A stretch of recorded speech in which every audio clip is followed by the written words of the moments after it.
Avez-vous hâte que XRP décolle pour de vrai? Moi, oui. Vous autres, dites-moi qu'est-ce que vous en pensez. Alors, bonjour, ici CryptoAli, j'espère que vous allez bien. On va faire une vidéo assez rapide aujourd'hui pour ma deuxième vidéo. Alors, qu'est-ce qui se passe avec le prix du XRP présentement? Hein? 54 cents, 10 en baisse de 8,1%. Oh my God, hein? Il y en a qui vont m'écrire pour me dire que le prix a baissé de 8%, puis qu'ils vont vouloir vendre leur XRP. Alors, je vous dis immédiatement, si vous voulez les vendre, vendez-les. Moi, ça va me faire ni chaud ni froid, parce que c'est vous qui allez le regretter un jour. Parce que si vous êtes vraiment long terme, vous ne devriez pas être inquiet quand le prix du XRP va décoller. Alors, c'est pour ça que je vous pose la question. Est-ce que vous avez hâte qu'il décolle? Oui. Tout le monde a hâte. Tout le monde a envie que ça décolle. Tout le monde a envie qu'il atteigne son ancien plus haut. Tout le monde veut qu'il soit dans les 2 chiffres, 3 chiffres, 4 chiffres. C'est sûr. Ouais, c'est de l'argent. C'est pas du Monopoly Game qu'on fait là. Alors, c'est sûr que ça nous inquiète quand on voit que le prix monte, puis qu'il rebaisse de 8-10%, puis qu'il monte de 60%, puis que la SEC est après notre dos, puis blablabla. Mais soyez-en sûrs, la crypto est là pour rester. Laissez le temps faire les choses. Tout va bien aller. Puis quand on regarde comme ça le prix du XRP, hein, on va aller voir immédiatement. Quand on fait maximum, et qu'on voit qu'est-ce qui s'est passé. Moi, quand je vois ce graphique-là, qu'est-ce que je me dis, c'est « Wow, quelle opportunité! » Même sans savoir c'est quoi la compagnie, si je vois un graphique comme ça, j'ai une méchante bonne idée de dire que qu'est-ce que je risque ici à payer le prix dans ces eaux-là est très, très, très avantageux pour essayer de faire ce genre de profit-là. Minimum. Moi, je vise pas de faire 3,40 $, hein, son ancien plus haut, là. Je vise beaucoup plus que ça, mais le potentiel est énorme entre ici et ici. On s'entend qu'entre le point A et le point B, il y a beaucoup d'argent à faire. On peut en posséder quand même pas mal pour le prix de 54 sous. Oui, non? Dites-moi qu'est-ce que vous en pensez, mais moi, je pense que si on montre ça à n'importe quel investisseur au monde, hein, qu'il soit québécois, qu'il soit américain, qu'il soit asiatique, qu'il soit peu importe quelle nationalité, quelle race, peu importe, c'est sûr et certain que si on montre ce genre de graphique-là à quelqu'un, il va faire, ben, pas de problème, je vais mettre moi 200 pièces là-dedans, puis je vais attendre, puis quand ça va arriver à son ancien plus haut, je vais vendre. C'est sûr, regardez le prix que vous payez, c'est pas cher. Alors, je suis pas un conseiller financier, je tiens à le répéter, parce qu'il y en a encore qui me posent des questions à tous les jours sur mes commentaires, en quoi que combien je vois le prix du XRP dans une semaine, combien que je le vois dans 24 heures, combien que je le vois dans 6 mois, combien que je le vois dans une année, combien que je le vois d'ici 2030. Je peux pas savoir plus que vous autres. Moi, je sais que selon qu'est-ce que je vois, puis mes recherches que j'ai faites, le XRP va atteindre entre, comme j'ai dit, dans les 4 chiffres, OK? 1000 à 10 000. Ça, c'est un bon chiffre que j'ai en tête d'ici 5 à 10 ans. Moi, je suis prêt à attendre jusqu'en 2030. Si vous n'êtes pas prêt à attendre, c'est pas mon problème. Moi, je suis prêt à attendre. J'ai déjà un travail. J'ai déjà tout qu'est-ce que ça me prend dans la vie. Alors, pourquoi que je suis inquiet avec une variation de prix de 5, 10, 15%? C'est pas grave. On est à 84% de son plus haut. OK? 84%, là, c'est le prix entre ici et ici. Alors, ça fait une méchante bonne ride, là. Le prix a le temps de voyager pas mal. 84% de son ancien plus haut. C'est loin. Fait qu'on peut faire vraiment une bonne ride avant d'arriver à 3,40 $. Mais 3,40 $, moi, je crois que vous ne devriez pas vendre à 3,40 $. Peut-être une certaine partie de vos profits, à 1, à 2, à 3 $, mais pas vendre 50% de vos XRP ou vendre, je sais pas moi, 75% de vos XRP à l'ancien plus haut. Vous allez regretter. Quand le prix va s'envoler, là, puis que ça va dépasser, qu'est-ce que vous voyez ici, le petit 4 $, puis que ça va s'envoler comme ça, pour toujours, puis qu'il ne deviendra jamais bas, vous allez dire, quelle gaffe que j'ai faite. Qu'est-ce que j'ai bien pu faire? Pourquoi que je me suis laissé emporter comme ça? Je voulais faire de l'argent facile. Ouais, mais j'ai juste fait une petite somme. J'ai juste fait 50 000. Je peux pas me retraiter avec ça. Je vais continuer d'aller faire mon travail de 8 à 5 pareil chaque jour. Alors, moi, je vous dis, réfléchissez beaucoup à ça. Quand vous voyez une forme graphique qui ressemble à ça, vous devriez être plus que fier de détenir quelque chose en quelques milliers d'exemplaires, si je peux dire, OK? Alors, good. J'espère que ça vous a un petit peu motivé parce que moi, je suis bien motivé à les garder bien au chaud sur ma Ledger, ma Elipal, mon Kobo Wallet, mon Decent Wallet que je suggère fortement d'avoir. Alors, XRP présentement, oulala, 53 cents, ouf, ça vient de dropper de pas mal. Jim McCaleb vient de vendre des XRP. Encore une fois, ce salopard-là, qu'est-ce qu'il nous fait? C'est le genre de commentaires que je vais recevoir. Je m'attends à voir ça demain dans les commentaires de ma chaîne ou par email ou par tout moyen de façon de me rejoindre. OK? Alors, on va faire les nouvelles de la journée. On va parler du prix d'XRP Vital Eternam. Alors, on peut voir ici que Pack Global, que je parle de plus en plus, pas parce que je possède un mastodonte ou que je veux montrer que j'en ai un, là, c'est pas ça le but. C'est que maintenant, Pack Global est maintenant disponible depuis aujourd'hui sur Bitrue. Alors, on peut aller en acheter si on désire en acheter. OK? Tout simplement. Alors, c'était pour vous montrer que ça ressemble à ça en passant là, l'interface de Bitrue, si vous ne le savez pas. Le premier ETF Bitcoin d'Amérique latine reçoit l'approbation au Brésil. Bonne nouvelle, le premier fonds négocié en bourse, ETF, Bitcoin d'Amérique latine, a été approuvé au Brésil, qui est la plus grande économie de la région. L'ETF Bitcoin a été lancé par QR Asset Management et devrait être coté sur la principale bourse brésilienne B3, selon une annonce vendredi de QR Capital. Bon, ça c'était avant le week-end, là, mais c'est une bonne nouvelle à mentionner quand même si ça date du 19 mars. C'est une nouvelle que j'avais pas vue, puis je crois que c'est important de la mentionner, en quoi qu'on voit que Bitcoin et les fonds ETF font leur petit bout de chemin. Alors, ici, la date d'inscription n'a pas encore été divulguée, mais Reuters a annoncé vendredi que l'inscription aura lieu d'ici le mois de juin.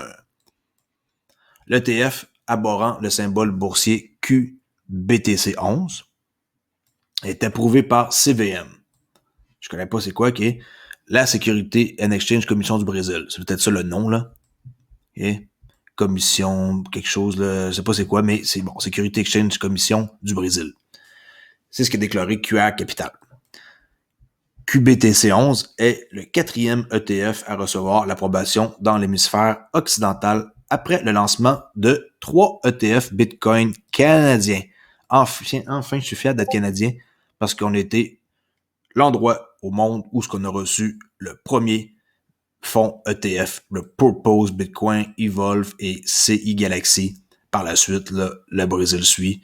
Vraiment content que le Canada ait pris les devants là-dessus pour une fois qu'on est premier. Hein? On n'a pas été premier pour les vaccins, on n'a pas été premier pour un paquet de trucs, mais cette fois-ci, on est premier pour avoir des fonds ETF. S'il y en a qui veulent pas se casser le bicycle, comme on dit ici, là, ça veut dire pas se casser la tête, vous pouvez investir dans un fonds ETF. Pas besoin d'aller acheter des bitcoins sur un site d'échange, où est-ce que je les garde, c'est-tu dangereux, je vais-tu me faire voler.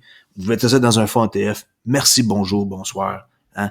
Et c'est en sécurité, puis vous pouvez faire confiance. Hein? C'est dans un fonds ETF avec la bourse de Toronto, la bourse au Brésil, et plein de bourses qui vont être bientôt aux États-Unis. Là, je suis certain que les Américains vont suivre, mais ils sont toujours en retard pour exécuter des choses qui nous surprennent parce qu'ils sont quand même assez avancés là, technologiquement. Alors, c'est surprenant de leur part qu'ils sont pas capables encore d'avoir leur propre fonds Bitcoin. C'est toujours compliqué, mais c'est incroyable, les Américains. Alors, ici, on va voir une petite annonce de XRP Crypto Wolf qui mérite vraiment d'avoir un follow sur Twitter, qui est très bonne personne qui donne très d'informations quotidiennes. Il nous parle ici que Kaina Van Dyke, qui travaillait chez Ripple lorsqu'elle a été embauchée chez Standard Chartered, une des grosses banques UK, dit que Brad lui indiquait que c'était comme qu'elle était à un nœud près du réseau. Ça veut dire, on voit la nouvelle ici, là, c'est cette femme-là, présentement, qui est au BIS Innovation Sommet, okay, le sommet d'innovation de la Banque des règlements internationaux du 22 au 25 mars, qui est en train d'avoir lieu, là. Okay. Il y a plein de monde là-dedans de haute importance, et on voit ici Kaina Van Dyke, on peut voir son profil, c'est vraiment une femme très qualifiée dans son domaine, avec 20 ans d'expérience dans l'innovation bancaire, la technologie, tout ce qui est la direction. Et cette femme-là elle est présentement responsable du canal numérique mondial de l'analyse des données pour Standard Chartered. Alors, c'est pas n'importe qui. Elle était chez Ripple avant. Et si Brad parle de elle en tant qu'elle était ici à un nœud du réseau, ça veut dire que c'est quelqu'un qui sait vraiment de quoi qu'il parle. Et je suis bien content qu'on ait eu ce genre de femme-là qui a travaillé comme ça pour Ripple. Maintenant, elle a décidé d'aller ailleurs, c'est son choix, mais c'est vraiment quelqu'un qui était, comme on voit ici, partout, everywhere. Un peu comme un réseau de nœuds, OK? Continue ici avec Forecast, avec le président de la Fed, Powell, qui qualifie Bitcoin de spéculatif. Encore une fois, Jérôme Powell, moi, ma parole, ce gars-là, je suis pas capable, déclare que les États-Unis ne sont pas pressés pour la CBDC. Encore une fois, pas pressés. On veut pas être les premiers. On veut regarder qu'est-ce que la Chine font. On va arriver en 2e, 3e position, ça ne nous dérange pas. C'est quoi, les Américains? Ils ont perdu leur essence ou quoi? Hein, ils ont plus la flamme. Des pays du monde entier explorent les monnaies numériques des banques centrales. Mais les dirigeants des banques centrales américains et européens affirment que la stabilité passe avant la vitesse. Ouais, je suis d'accord. Faut que ça soit stable avant d'aller vite. Hein, comme un bébé, il fait des pas avant de marcher. C'est clair, là? Après ça, il peut courir. Mais on dirait que les Américains puis l'Europe, ils tardent. Tandis que la Chine, eux, c'est confirmé dans le CBDC de Ripple. Le document que j'ai parlé il y a quelques jours, là, l'espèce de PDF, montre que pour janvier 2022 ou février 2022, ça va être prêt, le CBDC en Chine. Pas de problème, c'est opérationnel à 100%. OK? Ici, il dit que les crypto-monnaies comme Bitcoin sont très volatiles et ne constituent pas une réserve de valeur utile car elles ne sont soutenues par rien. Bon, en tout cas, le Bitcoin est soutenu par de l'air, hein, l'air de Tether qui est imprimé. Quelqu'un imprime de l'argent, hein? Après ça, ça sert de quoi? À avoir plus de Tether pour avoir plus de Bitcoin et faire monter le prix. On le sait tous. Et pour votre propre information, ils ont arrêté la Réserve fédérale de montrer le M2 qu'on appelle, là, la monnaie supply, là. Ça fait au-dessus des années qu'ils nous montrent sur leur charte, sur leur site M2, monnaie supply. Là, maintenant, c'est marqué indisponible, on peut plus avoir accès. Ils veulent plus savoir combien que...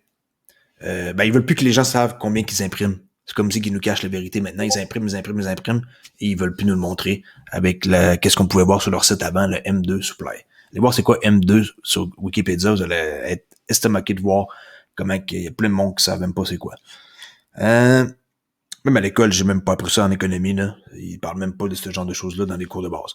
Alors, lui, il dit que c'est plus un actif spéculatif qui remplace essentiellement l'or plutôt que le dollar.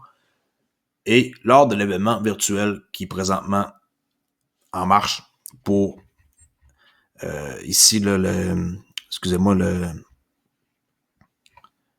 la réunion qu'on vient de voir ici avant, excusez-moi, il y avait une réunion ici pour ça.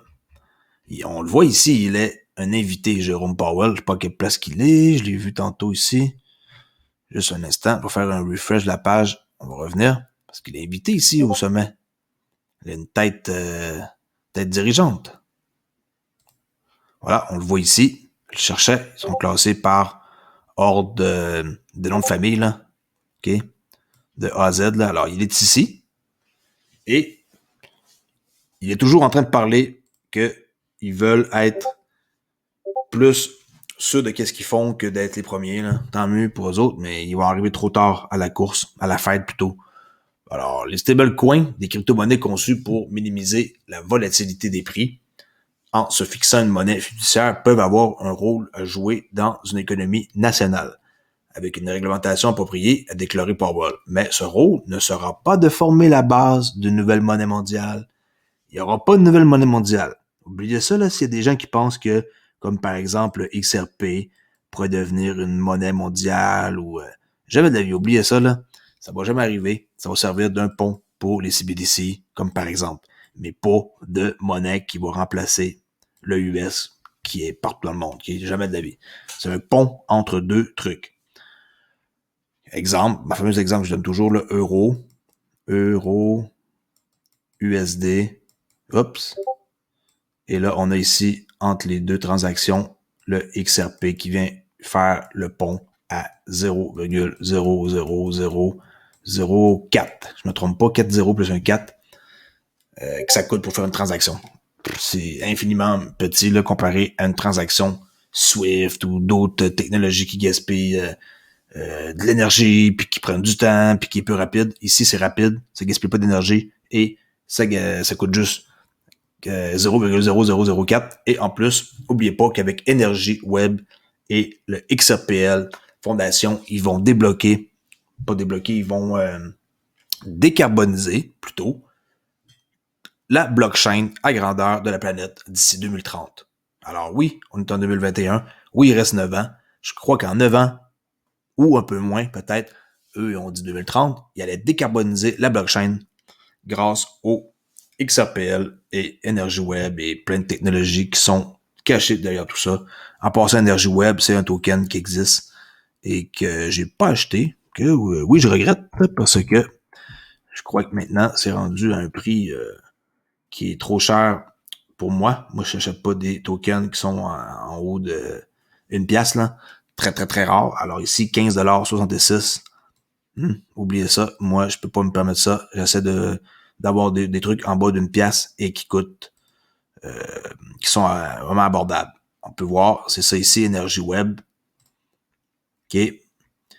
Ça accélère. Système électrique à faible émission de carbone est centré sur le client, permettant à tout actif énergétique appartenant à n'importe quel client de participer à n'importe quel marché de l'énergie.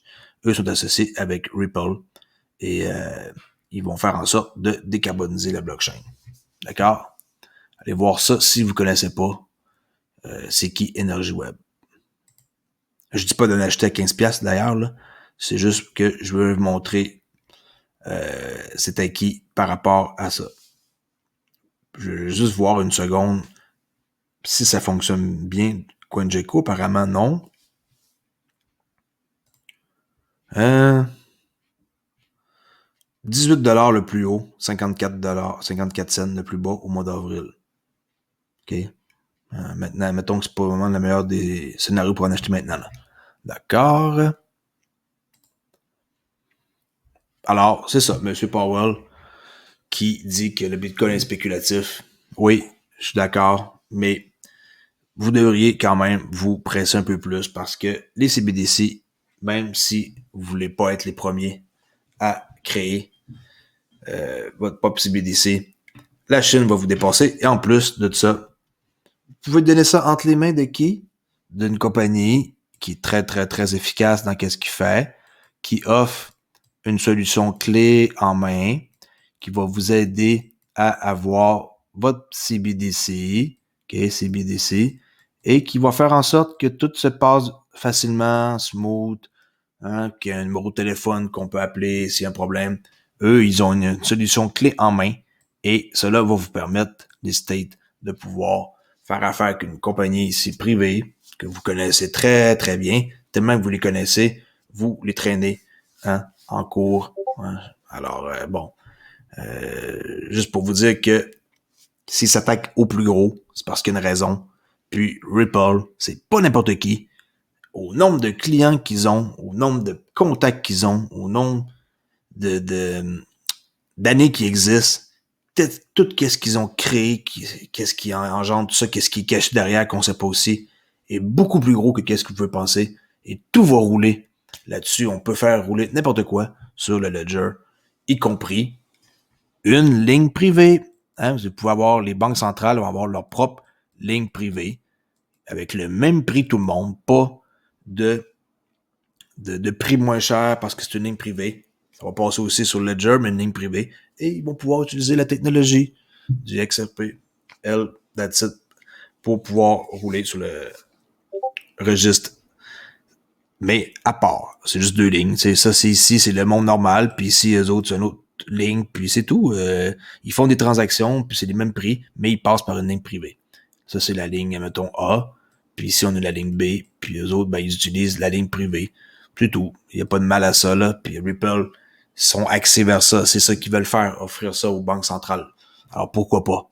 Hein? Pourvu qu'il n'y ait pas un avantage. Que ce soit interopérable et que ça soit juste pour tout le monde et équitable. Hein? Le fameux mot level playing field, là, qu'on entend toujours, là, jouer sur un terrain de jeu équitable. Là. Ça, c'est un mot aussi qui est beaucoup à la mode depuis une année auprès des politiciens et tout le monde qui sont autour de la finance, surtout la crypto, là. Interopérabilité, les level playing field, tout ce genre de phrases-là, ça sort de leur bouche depuis déjà une année. Alors, quand on est rapide et qu'on est youtubeur et qu'on suit plein d'autres personnes influenceurs, on est capable de voir que le scénario est vraiment axé sur l'interopérabilité et jouer sur un terrain de jeu équitable pour que tout le monde soit en accord sur les mêmes affaires. OK, alors, pour aujourd'hui, il n'y a rien d'autre de spécial. J'ai fait un petit peu une vidéo improvisée. Je n'étais pas censé faire ce genre de vidéo-là, mais je sens que des fois, ça fait du bien un peu de parler aussi d'une autre façon, pas tout le temps lire des textes et de vous montrer des nouvelles après l'autre. Des fois, ça motive un peu plus les gens, ça redonne un peu plus confiance et vous pouvez toujours quand même, pareil, être sûr que je vais être là pour vous donner les nouvelles les plus récentes qui existent. Je fais de mon mieux, je fais 2 vidéos par jour. Alors, si vous ne me connaissez pas encore, je m'appelle Crypto Ali. Vous pouvez me suivre sur ma chaîne ici, YouTube. Je suis rendu à 2950 abonnés, presque 3000. Peut-être que je vais faire un genre de petit concours ou un truc à tirer pour mes 3000 abonnés. Je suis en train de réfléchir à quelque chose. Ou je vais attendre simplement à 5000 abonnés, on va voir. Tout dépendant de quelle idée que je trouve. Alors, suivez-moi sur Twitter à Olivier_XRP si vous voulez avoir des nouvelles quotidiennes sur la crypto-monnaie, dont XRP. J'ai pas beaucoup de followers. Ça, c'est pas moi, le 31 000 en passant. Là. Je suis pas sur le bon profil. Là. OK. Moi, j'ai juste 639 abonnés. Alors, ça serait plaisir de m'encourager à venir me suivre. Et je suis rendu à plus de 800 étudiants qui suivent mon cours de crypto-monnaie pour débutants, pour comment investir sur la crypto, sur Udemy, 2 cours de 2 heures. Alors, 4 heures de cours gratuits. Ça, c'est une photo que j'ai prise le 28 février. Ça a changé, là. Je suis dans les 800 cucs ou 900 cucs, même, je sais pas combien, là, faut que j'aille voir. J'ai des 10, 15, 20 étudiants par jour qui s'abonnent à mon cours gratuit puis qui sont très contents. J'ai plus que 4 étoiles sur 5. Abonnez-vous. Vous ne serez pas déçus si je donne du contenu. C'est du temps que j'ai voulu investir pour que vous soyez pas, que vous tombiez pas dans les pièges des nouveaux puis que vous soyez en mesure de décoller au moins avec une bonne idée sur quel projet vous devez rechercher quand vous commencez au début dans la crypto.